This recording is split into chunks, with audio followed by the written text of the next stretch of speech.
Olá, meus amigos e minhas amigas, sejam todos aí muito bem-vindos ao meu canal. Eu sou Rafael Barreto, professor de Direito Constitucional, e nesse vídeo aqui eu vou estar analisando para vocês o informativo de jurisprudência do Supremo Tribunal Federal de número 937. Esse informativo faz parte de um projeto que eu desenvolvo de análise semanal dos informativos de jurisprudência do Supremo Tribunal Federal. Toda semana o Supremo divulga informativo de jurisprudência com julgados que aconteceram na corte, e aí toda semana eu disponibilizo uma aula comentando, vamos jogar na tela, nessa aula, informativo 937, estou de volta, e se você está chegando no projeto agora, saiba que existem aulas para cada um dos informativos anteriores de 2019, o 936, o 935, o 934, e tem também duas aulas especiais de retrospectiva. Retrospectiva de 2018, retrospectiva de 2017, com os mais importantes julgamentos desses 2 anos. Então, se você está chegando agora, seja muito bem-vindo, não perca a oportunidade de se atualizar com tudo o que de mais importante aconteceu em 2017, em 2018 e até o momento em 2019 no Supremo Tribunal Federal. E, gente, nesse informativo 937 nós temos casos, entendimentos, temas que eu tenho assim certeza que vão estar aparecendo aí nas provas. Vamos com atenção, vamos para ele, ó, jogando na tela, tá aqui, informativo 937, primeiro julgamento, ADIM, Registro Civil de Pessoas Naturais e Ampliação de Serviços Remunerados. O plenário, por maioria, julgou procedente em parte um pedido formulado em ação direta de inconstitucionalidade para conceder uma interpretação conforme ao parágrafo 3º do artigo 29 da Lei de Registro Público e declarar a nulidade parcial, sem redução de texto, da expressão independe de homologação constante do parágrafo 4º do mesmo artigo, no sentido de possibilitar que os ofícios do Registro Civil das Pessoas Naturais prestem outros serviços remunerados na forma prevista em convênio devidamente homologado pelo Poder Judiciário local, em credenciamento ou em matrícula com órgãos públicos e entidades interessadas, podendo o referido convênio ser firmado pela entidade de classe dos registradores civis de pessoas naturais, de mesma abrangência territorial do órgão ou da entidade interessada. Estou de volta com vocês, e o primeiro ponto que eu quero destacar é o seguinte: por que um ADIM? A Lei de Registro Público é uma lei que antecede a Constituição de 88. Se a lei é anterior à Constituição de 88, não seria um caso de ADPF? Pode, vamos voltar na tela com o informativo, uma ADIM impugnar uma lei de 1973? E naturalmente que não pode, só que qual é o grande detalhe? Reparem aqui, os dispositivos impugnados, a princípio, foram incluídos no artigo 29 da Lei de Registros Públicos pela Lei 13.484 de 2017, decorrente de um processo legislativo de conversão de uma medida provisória de 2017. Estou de volta, então olha que coisa importante. A lei, no seu todo, por assim dizer, ela é de 1973, ela é anterior à Constituição. Só que os dispositivos que estavam sendo impugnados são dispositivos que foram inseridos no texto da lei em 2017. Então, trata-se de ato normativo posterior ao parâmetro constitucional. Lembre que no âmbito da ADIM é preciso que o objeto de impugnação seja posterior ao parâmetro constitucional de confronto. Se é uma lei anterior a 1988, não vai poder um ADIM. Mas se é uma lei que é anterior, mas eu estou impugnando dispositivos que foram inseridos posteriormente ao parâmetro constitucional, aí realmente é o caso de ADIM. Perfeito? Primeira questão que eu queria chamar a atenção aí de vocês. Vamos voltar no informativo. Outro ponto, ó.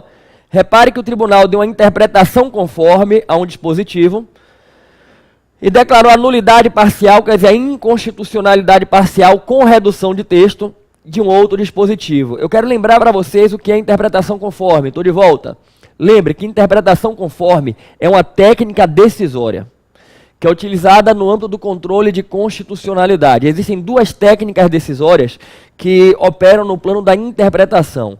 É a interpretação conforme e a declaração de inconstitucionalidade parcial sem redução de texto, também chamada declaração de inconstitucionalidade qualitativa.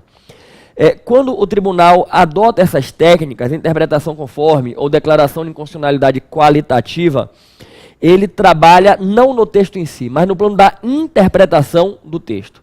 Ele estabelece que o texto vai ser mantido, mas ele vai ser mantido apenas com aquela interpretação conforme, ou excluindo aquela outra interpretação, declaração de inconstitucionalidade parcial sem redução de texto. Lembre que o tribunal ele só pode se valer dessas técnicas interpretativas, dessas sentenças interpretativas, sentenças intermediárias, porque eu estou no intermédio entre a inconstitucionalidade e a constitucionalidade.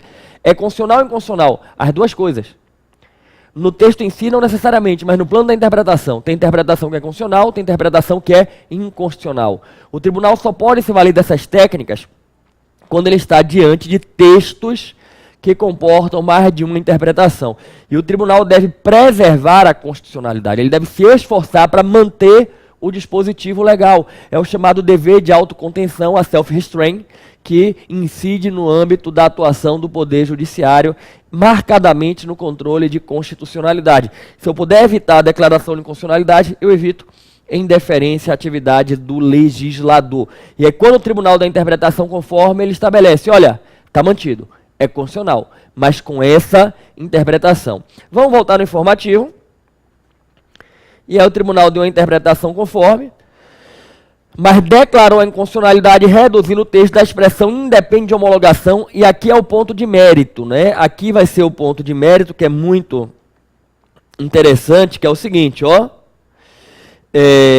A medida provisória convertida em lei estabelece a possibilidade de que os ofícios do registro civil de pessoas naturais prestem outros serviços remunerados a partir de um convênio devidamente homologado pelo Poder Judiciário local. No texto da lei estava sem a homologação. Se a gente pega aqui o texto da lei, deixa eu ver se eu encontro aqui, ó, o parágrafo 4º, o convênio independe de homologação. O Supremo disse não, tem que ter homologação pelo Poder Judiciário, até porque, estou de volta com vocês, as atividades cartorárias são atividades vinculadas ao funcionamento do Poder Judiciário, são serventias da Justiça, ok? Então, vamos voltar na tela, preste atenção com o informativo, ó. Pode chegar e cair na sua prova os ofícios de registro civil de pessoas naturais podem prestar outros serviços conexos e remunerados, desde que mediante um convênio homologado pelo Poder Judiciário local. E aí pode o convênio ser firmado pela entidade de classe dos registradores de pessoas naturais ou da mesma abrangência territorial do órgão ou da entidade. E aqui tem algumas coisinhas interessantes sobre a conversão da medida provisória em lei, ADIM. Ó, repare, esses dispositivos foram incluídos na lei mediante conversão de medida provisória. E aí, preliminarmente, houve uma discussão sobre os requisitos formais de validade da medida provisória. Está aqui, ó. O tribunal afastou a inconstitucionalidade formal alegada pela suposta falta de relevância e urgência, pois o presidente da República e o Congresso entenderam presentes esses requisitos. Segundo a jurisprudência do Supremo, o Judiciário deve substituir a análise subjetiva desses requisitos e apontar eventuais ausências somente em situações extremas. Estou de volta. Gente, medida provisória tem que ter relevância e urgência no tratamento daquele tema. É um tema relevante, existe urgência em inovar o tema, vem uma medida provisória. Pergunta clássica da matéria: cabe controle judicial sobre os requisitos da relevância e urgência? Resposta: cabe. Mas só em casos extremos é que o tribunal deve declarar a inconstitucionalidade por falta de relevância e urgência. E por quê? Porque é muito complicado você, no gabinete do juiz, avaliar a relevância e urgência sem estar vivendo o dia a dia da realidade estatal. Tem um caso muito interessante que é emblemático. Você já deve ter ouvido falar do Instituto de Conservação Ambiental Chico Mendes. Eu não sei se você sabe que ele foi criado por medida provisória. E quando criado foi, absorveu atribuições que outrora eram do IBAMA. E aí houve um ADIM impugnando, e um dos argumentos é que faltaria relevância e urgência, porque o que o Instituto vai fazer já vinha sendo feito pelo IBAMA. E num primeiro momento, um ministro chegou a entender que realmente não haveria relevância e urgência, principalmente urgência, porque se o que o Instituto vai fazer já está sendo feito pelo IBAMA, cadê a urgência? Só que um outro ministro foi numa divergência, na linha do que vinha sendo ali já trazido na manifestação da AGU, dizendo o seguinte, olha, é muito complicado a gente fazer essa avaliação no lugar do presidente sem viver o dia a dia ali da funcionalidade estatal. Quem é que me garante que o IBAMA não está entrando em colapso e que era preciso exatamente criar uma nova pessoa para absorver atribuições do IBAMA? Ou eu pego isso que está no IBAMA e delego a um terceiro, ou o IBAMA vai entrar em colapso e aí vai parar tudo. Como é que eu faço esse juízo de valor sem estar vivendo o dia a dia? É muito importante você ter essa compreensão. E aí ele disse, olha, eu particularmente não vejo que é um caso claro de falta de relevância e urgência. E o próprio ministro anterior reformulou, e o tribunal entendeu que não deveria decidir por falta de relevância ou urgência. Só realmente, gente, quando forem casos assim, ó, claros, escancarados, para usar uma expressão que se consagrou no Supremo, inconstitucionalidade chapada. É chapado, escancarado, que não faltava relevância ou urgência. E um outro ponto importante. É consolidada a jurisprudência que quando a medida provisória é convertida em lei, o debate sobre a relevância e urgência está superado. Porque o Executivo entendeu que deveria inovar a ordem jurídica, o Legislativo também entendeu. O Legislativo já chamou para si, digo, olha, já não vou mais discutir se havia relevância e urgência, eu agora quero transformar isso em lei. Então a conversão supera o debate da relevância e urgência. Vamos voltar na tela com o informativo. E aí a gente vai avançar para um outro ponto bem interessante, ó. A Corte verificou não está caracterizado contrabando legislativo, pois a emenda parlamentar, que trouxe o acréscimo dos parágrafos, ampliou a ideia original da medida provisória. A pertinência temática entre a redação originária da medida provisória e a emenda parlamentar apresentada.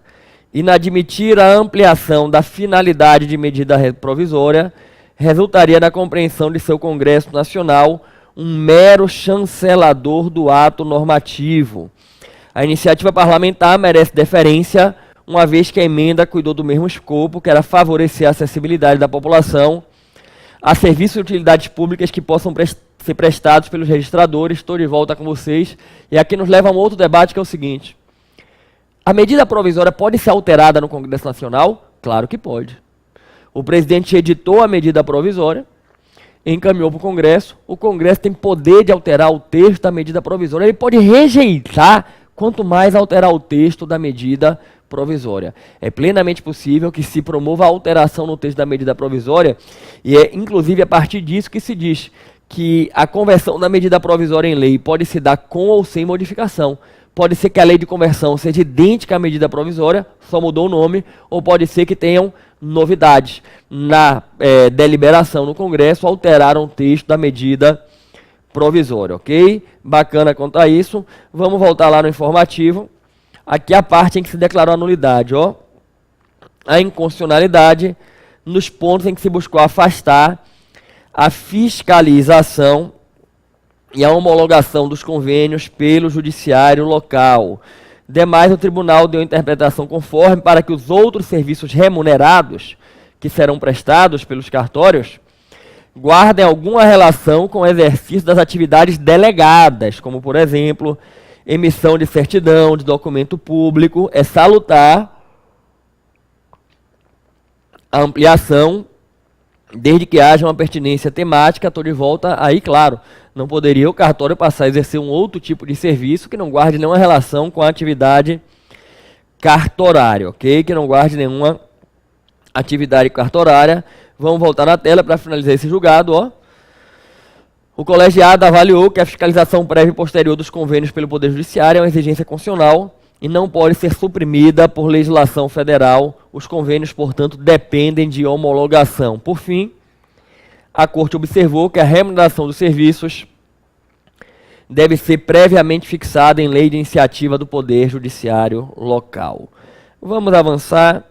Multa de trânsito, exercício do direito de propriedade. O tribunal julgou improcedente pedido formulado em ação direta para declarar a constitucionalidade dos artigos tais do Código de Trânsito, da interpretação conforme a outros dispositivos, no sentido de afastar a possibilidade de estabelecimento de sanção por parte do CONTRAN, Conselho de Trânsito, e por decisão majoritária declarou a nulidade da expressão ou das resoluções do CONTRAN, estou de volta, e logo de início deixa eu dar um destaque para vocês. Foi ajuizada uma ADIM, o tribunal julgou improcedente, declarou a constitucionalidade. ADIM e ADC são ações dúplices, não são ações fungíveis, são ações dúplices. A procedência de uma implica na improcedência de outra. Como chegou a dizer certa feita ao ministro Marco Aurélio, a ADC é um ADIM de sinal trocado e vice-versa, e é mais ou menos isso. Não dá para dizer que são ações idênticas, que têm singularidades, mas, verdadeiramente, a procedência da ADIM é declarar que a lei é inconstitucional. A improcedência é declarar que a lei é constitucional, e é o que acontece aqui, em parte, foi julgada improcedente para se declarar a constitucionalidade. E vamos voltar aqui no informativo, olha só. O requerente alegou a inconstitucionalidade dos dispositivos por afronta ao princípio do devido processo legal e violação do direito de propriedade, por condicionarem a utilização de veículo automotivo ao pagamento de débitos relativos a tributos, encargos e multas a ele vinculados, independentemente da responsabilidade das infrações cometidas, e asseverou também a incompatibilidade do dispositivo que permite edição pelo CONTRAN, Conselho Nacional de Trânsito, de resolução com previsão de sanções administrativas sem a instauração do correspondente processo administrativo. Estou de volta, então eram duas discussões. Primeiro, você condicionar a utilização de veículo automotivo ao pagamento de débitos relativos a tributos, multas de trânsito, e segundo, se as resoluções do CONTRAN poderiam estabelecer a previsão de sanções administrativas, inclusive sem um devido processo legal administrativo. No mérito, é uma situação que talvez você já tenha ouvido falar, porque é uma situação que se verifica em praticamente todos os estados do Brasil, que é a possibilidade do poder público, de repente, apreender o seu veículo porque você está devendo IPVA, porque você está devendo uma multa de trânsito, porque você não pagou o licenciamento anual. Tem estado que chega a fazer blitz de IPVA. E a discussão é, você pode condicionar o direito da pessoa a estar, andando com seu carro pela rua, ao pagamento do emplacamento, do licenciamento anual? Se ela atrasar o pagamento desse licenciamento, ela pode ter o carro apreendido? Isso não é uma maneira coercitiva de forçar o pagamento de tributo? Eu, particularmente, entendo que é uma maneira indireta de forçar o pagamento de tributo. Você está devendo tributo, você não anda com seu carro está apreendido. Agora, a jurisprudência entende que não. O Supremo Tribunal Federal está destacando aqui, vamos na tela, que é constitucional condicionar o exercício do direito de utilizar um veículo ao pagamento, dos débitos relativos a tributos, encargos e multas. Está aqui. O tribunal entendeu que essas exigências não limitam o direito de propriedade, tampouco constituem coação política para arrecadar o que é devido, mas são dados inerentes a renovações do certificado de registro do automóvel para a liberação do trânsito de veículo. Estou de volta. A gente faz assim, eles fingem que falam e a gente finge que acredita. Olha, se você não pagar o IPVA, você não pode andar com seu carro. Isso não é maneira de lhe obrigar a pagar o tributo, não. Isso é só para a gente fazer o controle dos carros que estão circulando, mas eu não estou lhe obrigando a pagar o imposto, não. Fique tranquilo. A gente finge que acredita. Você pode até buscar uma tese jurídica, fundamentar, mas com todo o respeito, as minhas limitações cognitivas não conseguem me desvincular da ideia de que eu estou, sim, de maneira indireta, coagindo alguém a pagar a tributação. Me parece que é isso, É um meio de coerção. Se você atrasou o pagamento do IPVA, seu carro vai ser apreendido e só sai depois que você pagar. Se você não pagou a multa de trânsito, você não pode circular com seu carro. Vamos voltar no informativo. E aí prossegue, vencido o ministro Celso de Mello, que julgou procedente por vislumbrar que haveria assim uma sanção política. Para ele, o Estado não pode se valer de meios indiretos de coerção, convertendo em instrumento de acertamento da relação tributária. Está aqui. Em relação às resoluções do CONTRAN, o tribunal declarou inconstitucional a possibilidade de estabelecimento de sanção por parte do CONTRAN, como se fosse um órgão legislativo, visto que as penalidades têm de estar previstas em lei, em sentido formal e material. Estou de volta. E aí, cá entre nós, é completamente desarrazoado você permitir que o órgão de trânsito ele tipifique infração, ele tipifique sanção. Não. Isso aí é matéria legislativa. Ninguém será obrigado a fazer ou deixar de fazer, senão em virtude de lei. E para você entender o porquê, o legislador representa o povo no âmbito do processo da experiência histórica. Na ciência política foi se desenvolvendo de que o povo se representa no poder legislativo. O legislativo é o poder que representa o povo, e na democracia só o povo se obriga. Não pode o governante impor restrições aos governados, ao povo, como era no período do absolutismo, não. A superação do absolutismo com a implantação do Estado liberal, chamado Estado liberal de direito, Estado de direito na primeira fase, traz essa conquista. A partir de agora, o governante não faz mais o que ele quer. Ele faz aquilo que o povo permite nos limites da lei. E quem faz a lei é o próprio povo através dos seus representantes. Poder legislativo. Então só o poder legislativo pode tipificar uma conduta como infração, tipificar qual é a sanção e regrar o devido processo. Seria realmente uma barbárie permitir que um órgão do Poder Executivo tipificasse conduta, tipificasse sanção. Perfeito? Bom, vamos na tela, vamos seguir aqui. Próximo julgado, direito constitucional, controle de constitucionalidade. O tribunal iniciou o julgamento de ação de inconstitucionalidade que questiona a lei que estabeleceu o chamado PROFUT, Programa de Modernização de Gestão e de Responsabilidade Fiscal do Futebol Brasileiro, por meio de concessão de favores fiscais. Estou de volta com vocês.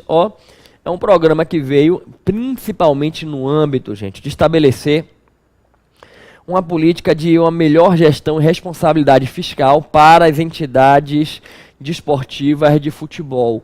Eu não sei se é do seu conhecimento, mas já de longa data, boa parte dos clubes de futebol do Brasil tem problemas de gestão fiscal, tem dívida previdenciária enorme, tem dívida tributária, e já de longa data existe um movimento no intuito de tentar impor um padrão melhor de gestão, de uma profissionalização na gestão fiscal dos clubes de futebol e especialmente também de combate a não pagamento do débito previdenciário, não é?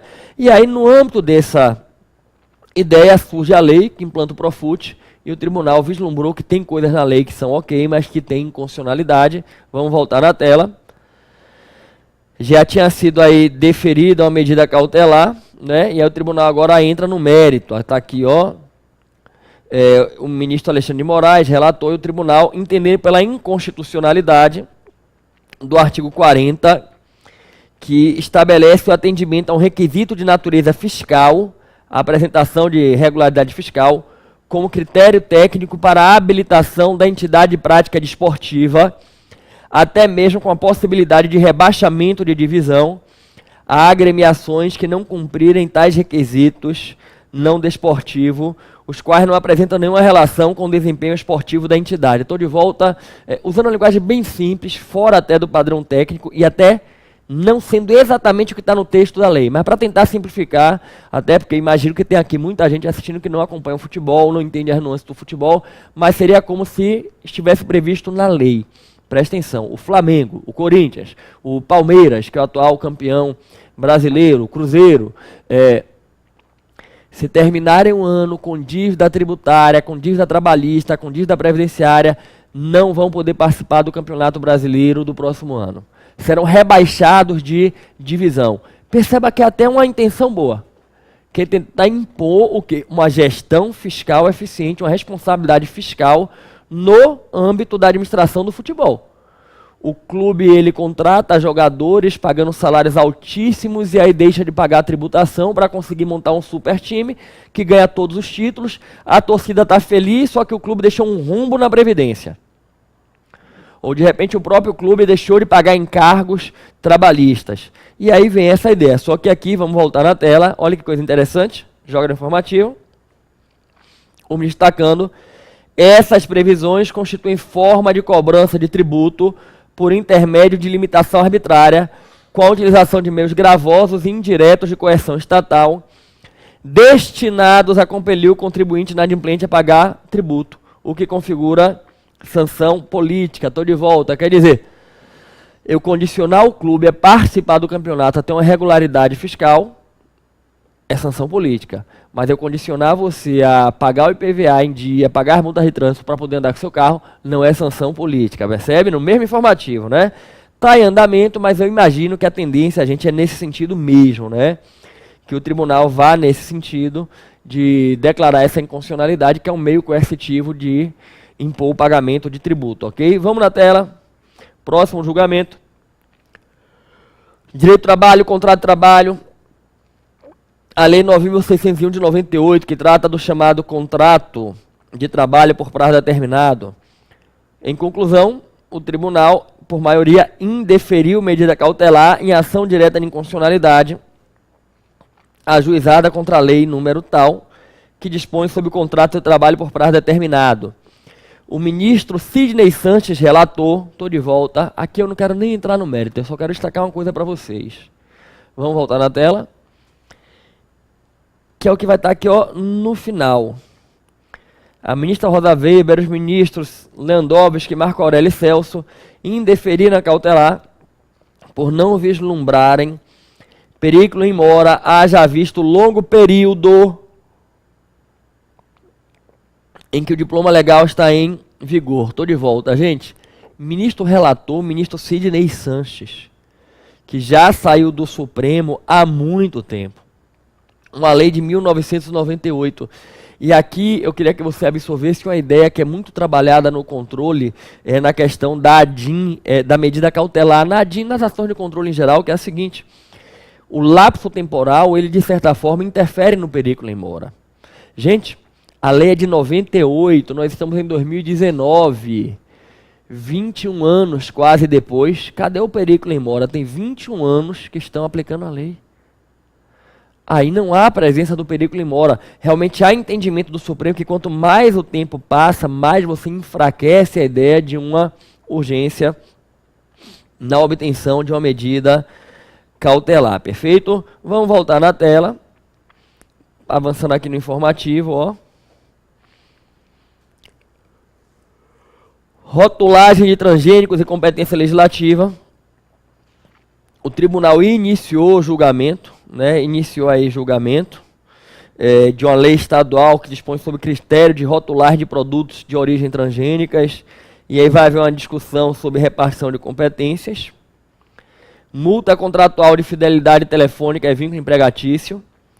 O tribunal julgou improcedente pedido formulado em uma ação direta ajuizada contra a lei do Estado do Rio de Janeiro, que obriga as concessionárias de telefonia fixa e celular a cancelarem a multa contratual de fidelidade quando o usuário comprovar que perdeu o vínculo empregatício após adesão ao contrato. O colegiado entendeu que é uma norma de proteção ao consumidor e aí, ó, é questão de competência concorrente, que não interfere na estrutura da prestação do serviço, nem no equilíbrio dos contratos. Estou de volta com vocês. Gente, aqui é a questão da fidelidade, né, da taxa de fidelidade, do serviço de fidelidade que as operadoras de telefonia colocam, né? Eles vendem um aparelho telefone ou vendem um pacote com a linha telefônica por um preço de X, mas jogam lá uma promoção. Você vai pegar uma promoção pagando apenas 50% de X, desde que você fidelize por 12 meses, por 24 meses, e aí estabelecem esse programa de fidelização. E o que é que a lei do Estado do Rio estabeleceu? Eu achei muito interessante essa lei. Olha, as operadoras são obrigadas a cancelar a multa de fidelização quando o usuário comprovar que perdeu o vínculo empregatício. Se ele está desempregado, a operadora está obrigada a cancelar esse vínculo de fidelidade. Muito interessante.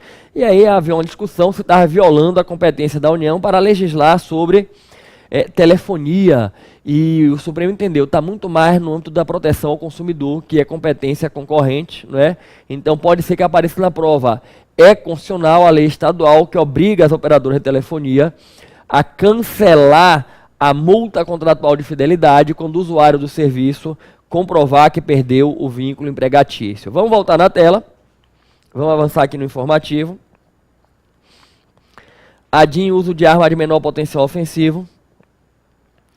O plenário julgou improcedente um pedido formulado em uma ação de inconstitucionalidade, ajuizada contra a lei número tal, que disciplina o uso de instrumento de menor potencial ofensivo por agente de segurança pública em todo o território nacional, né?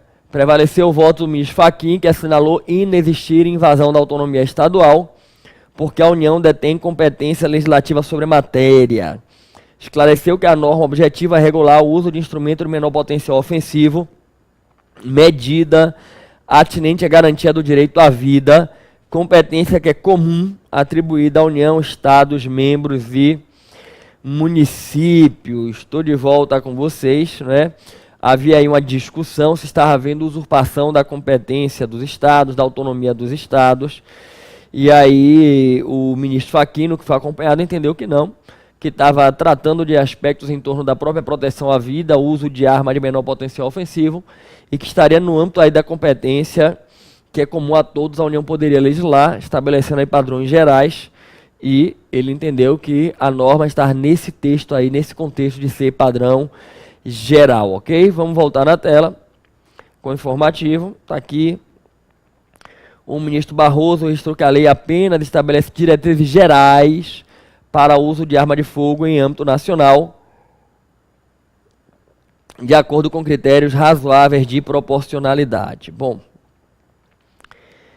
próximo julgamento aqui eu quero trazer para vocês. Competência suplementar e pesca semiprofissional ou esportiva. O plenário confirmou cautelar, deferida pelo ministro Alexandre de Moraes, em decisão monocrática, e julgou parcialmente procedente um pedido formulado em uma ação direta para declarar a inconstitucionalidade do dispositivo tais da Lei Gaúcha, que dispõe sobre a pesca semiprofissional ou esportiva. O colegiado esclareceu que se trata de competência legislativa concorrente, pesca, e, portanto, cabe à União as normas gerais e ao Estado-membro as normas complementares. No entanto, a unidade federativa desrespeitou a distribuição de competência e usurpou a competência geral. A Corte registrou, existe uma legislação federal que regulamenta todo o procedimento de habilitação de pesca com requisitos nacionais. Estou de volta, preste atenção. Legislação sobre pesca, competência concorrente. União e Estados legislam. E o que é que eu quero te lembrar, pelo que está no artigo 24 da nossa Constituição? No âmbito da competência concorrente, gente, a União edita normas gerais e o Estado suplementa. Respeitadas as normas gerais da União, o Estado suplementa. Quando você vai para a prática, você começa a analisar a lei estadual, surge às vezes discussões de saber se aquela temática que foi tratada na lei estadual não é uma temática que entra no âmbito das normas gerais da União. Porque se estiver no âmbito das normas gerais da União, o Estado não tem competência. E foi o que aconteceu aqui nesse caso. O tribunal entendeu que o Estado terminou adentrando em tema de normas gerais que envolviam, né, requisitos aí de habilitação para poder exercer atividade de pesca. Vamos na tela, está aqui. Se entendeu que a lei estadual usurpou a competência das normas gerais da União, ok? Agora, olha só que coisa interessante. O ministro Marco Aurélio ressalvou que não se examina um conflito de lei estadual com lei federal e que o fato de via baila uma lei geral federal não torna insubsistente uma legislação estadual. Estou de volta. Eu quero aqui chamar a atenção de vocês para algo muito importante nesse ponto, gente. O ministro Marco Aurélio destaca que não se examina conflito de lei federal com lei estadual. Presta atenção. Em verdade, não há conflito da lei federal com a lei estadual. Lei federal e lei estadual, ainda quando tratam do mesmo tema, competência concorrente, têm âmbitos materiais distintos. A lei federal, normas gerais. A lei estadual, normas de caráter suplementar. Lei federal e lei estadual não conflitam. Uma das duas é inconstitucional porque adentra no espaço da outra. É um conflito da lei estadual federal com a Constituição. Se a lei federal vai além das normas gerais e entra num nível de detalhamento grande, é inconstitucional porque usurpou a competência suplementar dos estados. Se a lei estadual trata de temas a nível de normas gerais, é inconstitucional porque usurpou a competência da União para editar as normas gerais. Então não é que a lei federal e a estadual vão entrar em conflito, não é bem isso. Você pode até ver que tem uma divergência entre uma e outra. Uma das duas é inconstitucional porque está adentrando na esfera temática da outra. E o ministro Marco Aurélio coloca que a lei federal não torna insubsistente a legislação estadual. Espera aí, vamos tentar entender isso. Se a lei estadual adentrou na matéria de normas gerais, ela é inconstitucional. Se ela não adentrou na matéria de normas gerais, mas ela está contrariando a lei federal, a eficácia dela está suspensa porque ela não pode contrariar, porque ela é uma norma suplementar. Norma suplementar não contraria a norma que ela visa suplementar. Inclusive, quando não tem a lei federal de normas gerais e surge a lei estadual de maneira plena, posteriormente vindo a lei federal, a Constituição prevê no 24º que a lei federal vai prevalecer, suspendendo a eficácia da lei estadual naquilo que lhe for contrário, ok? Vamos voltar no informativo, então. Organização de Tribunal de Contas e Constituição Estadual. O tribunal julgou parcialmente procedente um pedido formulado em ação direta para declarar inconstitucionalidade formal e material de dispositivos da Constituição do Estado do Rio Grande do Norte por ofender os artigos tais da Constituição Federal. De início, decidiu que se estende aos tribunais de contas como corolário das prerrogativas de independência e autonomia assegurada às Cortes de Contas pela lei fundamental, a reserva de iniciativa para deflagrar o processo legislativo cujo objeto seja alterar sua organização ou seu funcionamento. De volta, gente, isso aí está perfeito. A Constituição estabelece, lá na parte de Tribunal de Contas da União, artigos 70 a 75, ela prevê expressamente que aplica-se aos tribunais de contas o que está no artigo 96 da Constituição. Aplica-se ao Tribunal de Contas da União aquilo que está no artigo 96. O artigo 96 consagra a autonomia dos tribunais. Quando você abre o artigo 96 da Constituição, está lá que compete aos tribunais elaborar seu regimento interno, apresentar o projeto de lei que venha a dispor sobre eles. Então, quando eu busco o artigo 96, qual é a interpretação que eu faço? Tribunal de Contas da União elabora seu regimento interno, organiza suas secretarias de serviços, apresenta o projeto de lei, é dele a iniciativa do projeto de lei, que vai tratar do próprio Tribunal de Contas. Ele que tem que encaminhar a proposição legislativa, que depois algum deputado, senador, eventualmente vai subscrever. Então, existe essa autonomia do Tribunal de Contas, porque o artigo, se minha memória não estiver ruim, gente, é o 73, faz menção expressa ao que está no artigo 96, ok? Bom, outro ponto, vamos voltar no informativo, muito importante desse julgamento, é isso aqui que eu botei em azul.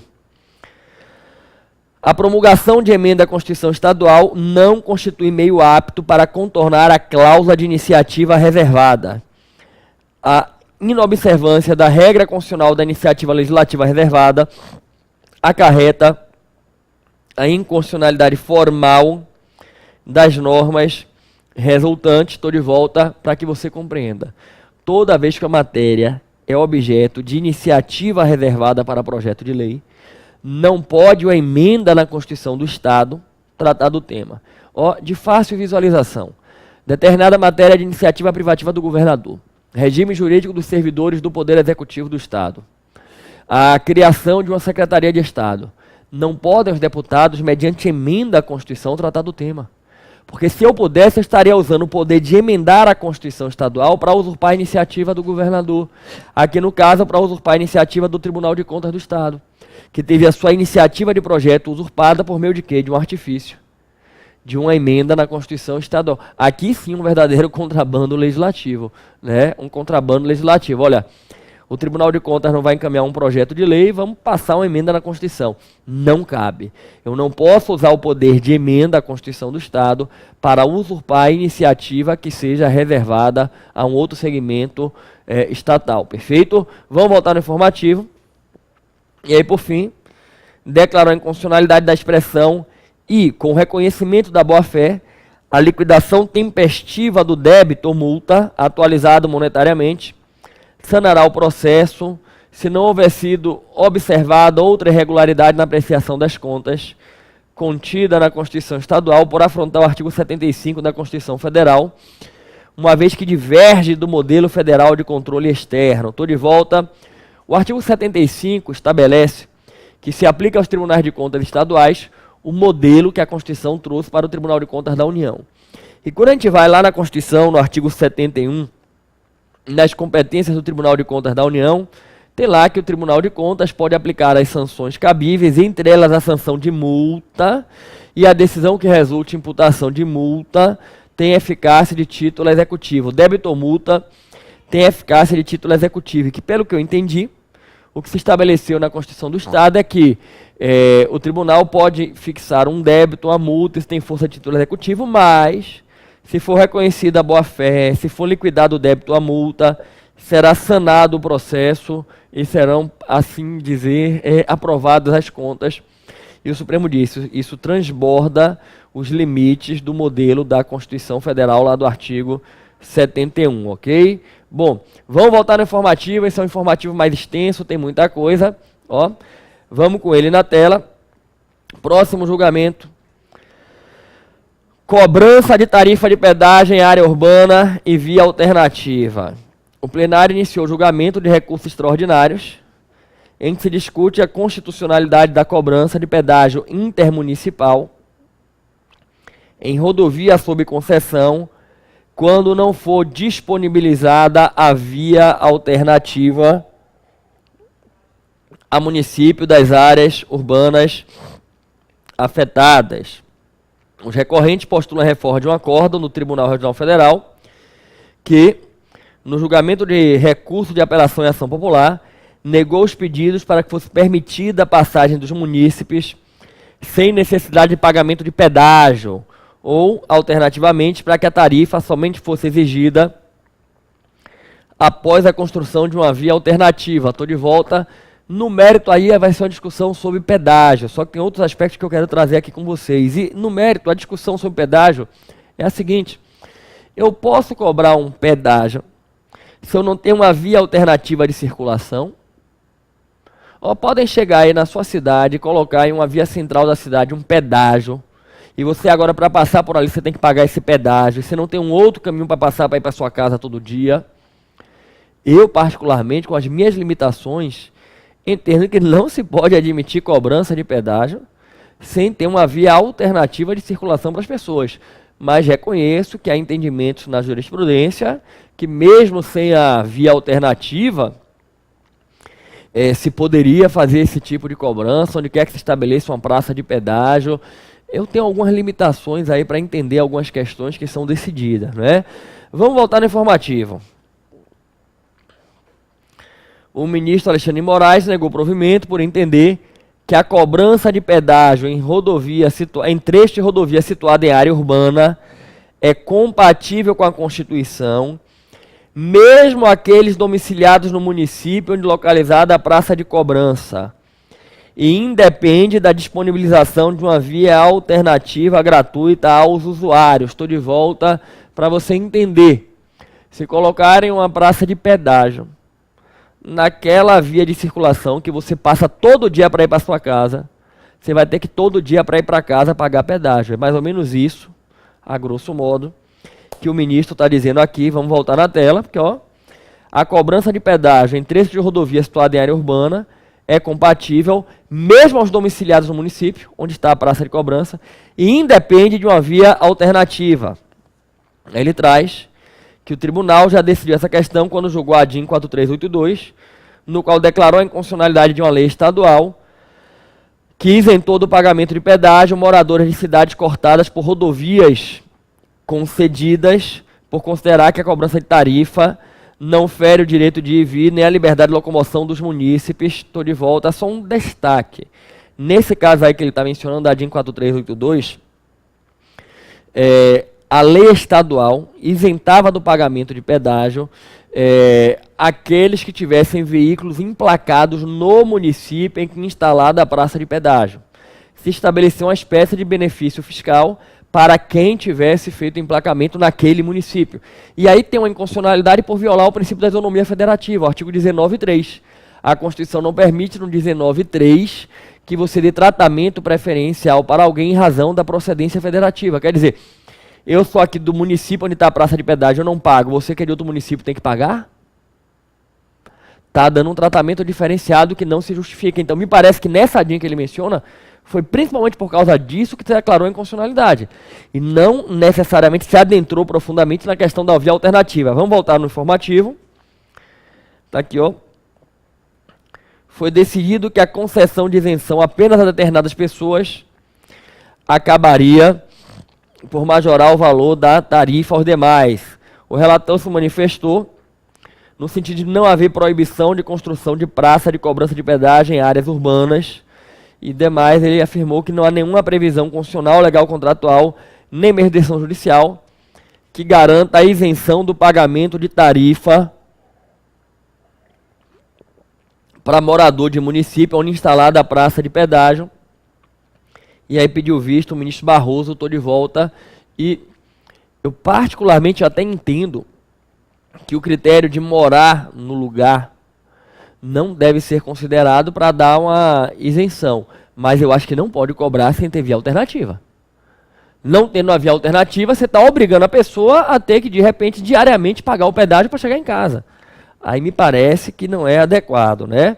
Constitucionalmente falando. Bom, vamos aguardar. Vamos voltar na tela. Primeira turma aqui iniciou o julgamento de um agravo e um recurso extraordinário em que discute se os recursos destinados ao Fundef podem ser utilizados para pagamento de honorários advocatícios contratuais. Estou de volta aqui, ó, gente. Se algum de vocês advoga na área de direito público, talvez já tenha visto essa discussão. Tem acontecido pelo Brasil inteiro. Principalmente, ó, quando você está aí advogando para municípios, se identificou que no repasse de verbas do Fundef para os municípios estava havendo uma defasagem. E aí advogados fizeram essa identificação, construíram teses, levaram aos municípios as propostas, olha, vamos entrar com ação para recuperar, você tem crédito a receber. E aí negociavam o valor de honorários. A prefeitura contratava o advogado entrava com a ação e fazia um acerto que do valor que recebeu, um percentual a ser pago ao advogado. E aí começou a surgir uma discussão que a verba do Fundef é uma verba, por assim dizer, carimbada.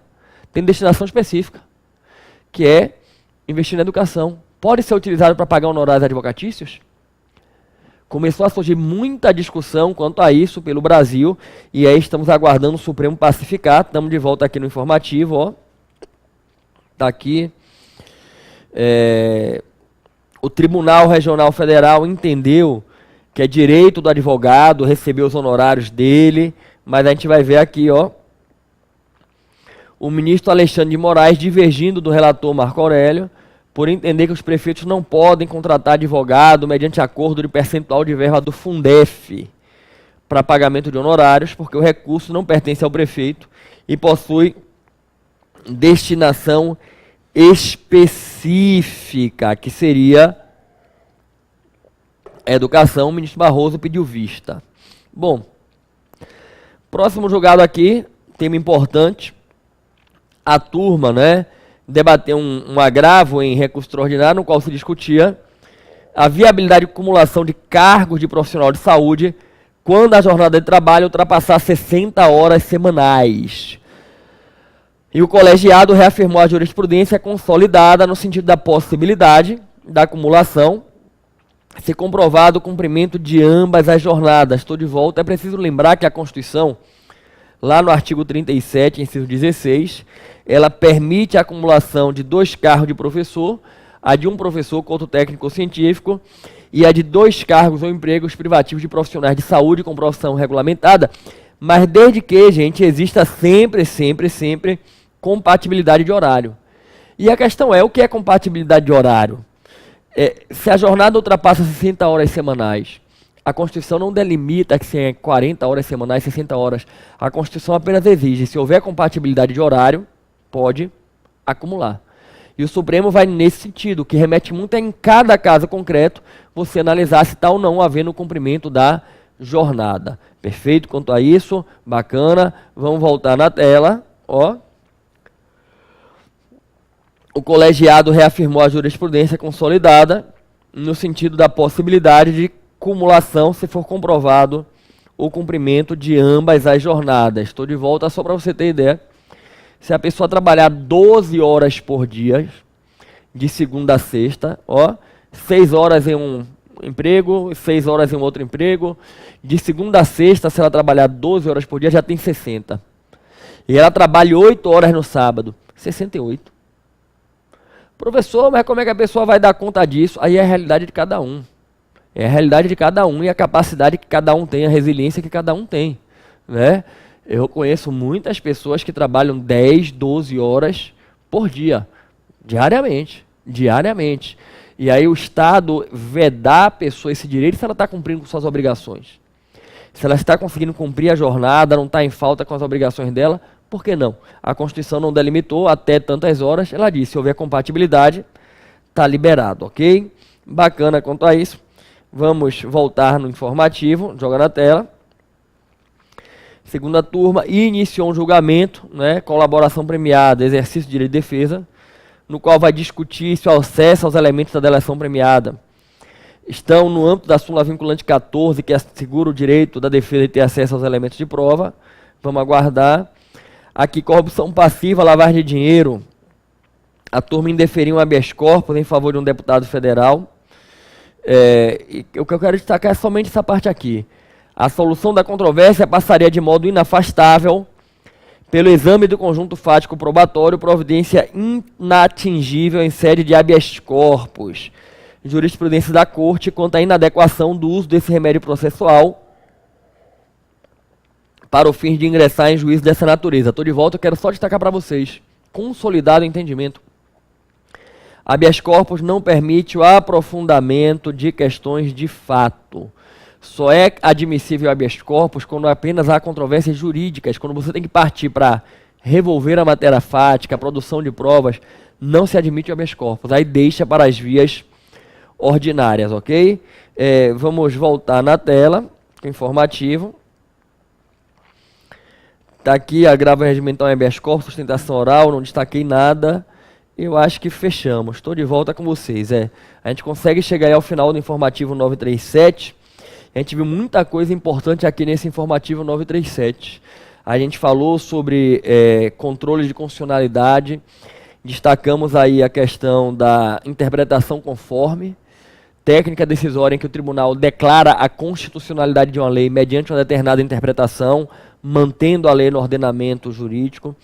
A gente viu que o Supremo entendeu que é constitucional possibilitar que os ofícios de registro civil de pessoa natural prestem outros serviços, desde que tenham conexão com a atividade cartorária, podem ser remunerados, mas a partir de um convênio que tem que ser homologado pelo Poder Judiciário.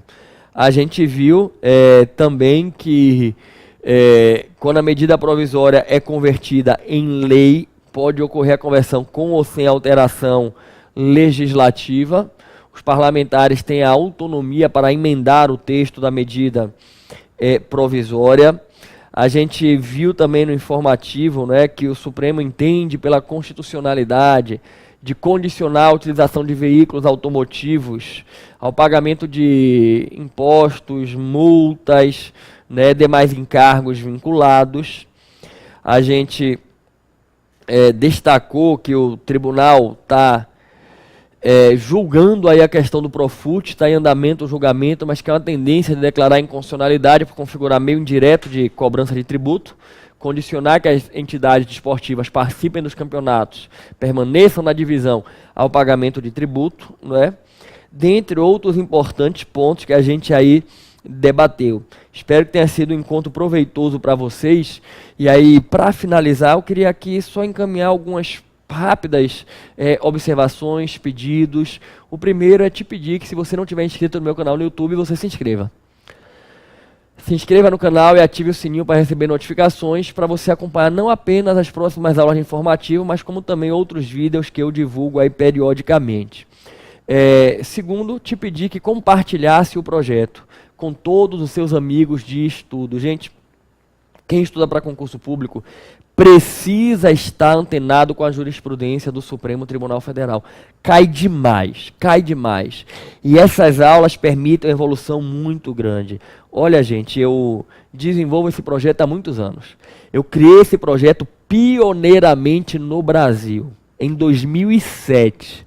Depois muita gente passou a copiar o meu projeto, mas quem criou esse projeto fui eu, em 2007. Projeto de aulas comentando os informativos do Supremo, desenvolvi durante muitos anos, parei por um período e retomei. E durante esse período em que eu desenvolvi o projeto, eu consegui ajudar muita gente a evoluir nos estudos. Eu tenho vários testemunhos de alunos meus que hoje estão aí nos cargos, magistrados, delegados, membros do Ministério Público, alguns que inclusive continuam assistindo. Esses dias eu recebi, professor, olha, eu passei no concurso para juiz com as suas aulas de informativo e hoje eu continuo antenado, você voltou o projeto, eu voltei a lhe assistir. E muita gente conseguiu evoluir com essas aulas nas provas, e eu queria te pedir que me ajudasse a ajudar as pessoas. Tem muita gente aí se preparando para concurso que precisa ter acesso a esse tipo de encontro para conseguir dar aquele up que está faltando para poder avançar nas provas. Eu te peço que me ajude a ajudar. A missão do professor, o professor é um missionário, a missão dele é ajudar as pessoas compartilhando conhecimento. E por último, eu queria te convidar na semana que vem a estar aqui de novo para assistir o informativo de número 938. Já bote aí na sua agenda. Na hora que o Supremo divulgar o informativo de jurisprudência, eu pego ele, preparo a aula, entro no estúdio, gravo e disponibilizo para vocês poderem se manter atualizados, ok? No mais, queridos, muito obrigado por estarem aqui me escutando. Que vocês sigam firmes nos estudos, que Deus abençoe profundamente a vida de vocês, que vocês tomem posse da graça de Deus, não deixem a graça passar. Valeu!